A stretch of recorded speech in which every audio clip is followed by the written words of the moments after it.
হ্যাঁ গাইজ, রামাদান মোবারক। আজকে 30তম রামাদান। রামাদান শেষ, মনে একটু কষ্ট লাগে আসলে। রোজা থাকতে আমার খুব ভালো লাগে। তো আজকে একটু ঘুরতে বের হয়েছি গ্রাম।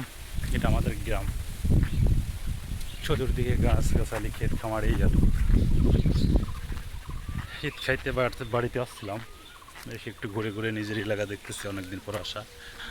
বা একটা ঈদ খাওয়ার আনন্দে দেখলাম একটা লঞ্চ দুর্ঘটনা। একটা ভাই, তার বাবা মা সবাই ডিসেবল হয়ে গেছে লাইফ থেকে। এটা কষ্টকর আমাদের সমাজ ব্যবস্থা। ওই যে জুয়েল ভাই যে একটা কথা বলে না, যে বাংলাদেশের বাপ মা নাই, এটা বাস্তবিক। আসলে বাংলাদেশের বাপ মা নাই।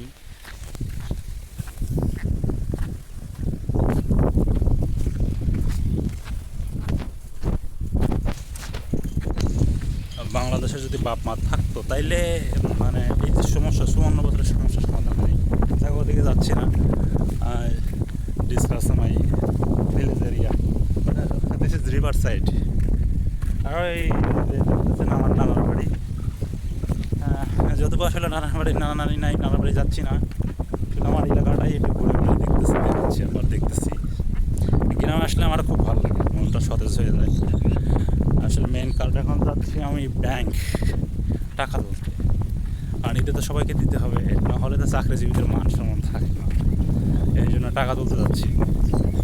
বাট থাকুক বা না থাকুক, শো অফ করতেই হবে চাকরিজীবীদের। এটাই চাকরিজীবীদের লাইফ। আর এই যে একটা জঙ্গল দেখতেছেন, এই জঙ্গলটা একটা ছোটোবেলায় যখন আমার বাড়িতে আসতে চাইতাম, এখনও দেখেন এই যে উন্নয়নের কোনো ইমপ্রুভ নাই, এটা কখনো ইমপ্রুভ হয়নি এখনও। সেই আমি ওই সময় নানার বাড়ি যাওয়ার সময় যেরকম মেঠোপথ দেখছি সেটাই। আর এই যে এইটা, হিন্দুরা নাকি এখানে এসে দুধ টুধ দিয়ে যাইতো, কারণ তাদের কি মা মনীষা নাকি বলতো, আমি বুঝতে দিই না। যাই, অনেক ছোটো হয়ে গেছে, আগে অনেক বড়ো ছিল। এখানে গেলে নাকি ভূত ব্যথা ধরতো। আর একটা ছেলেকে দেখায় আপনাদের, এই যে যে ছেলেটা সামনে দিয়ে হেঁটে যাচ্ছে, আমি যখন ছোটোবেলা থেকে নানার বাড়ি আসি তখন থেকে এই উড়ে অবস্থা দেখি, বাট বুঝতে পারি না সে বড় হইল না কেন।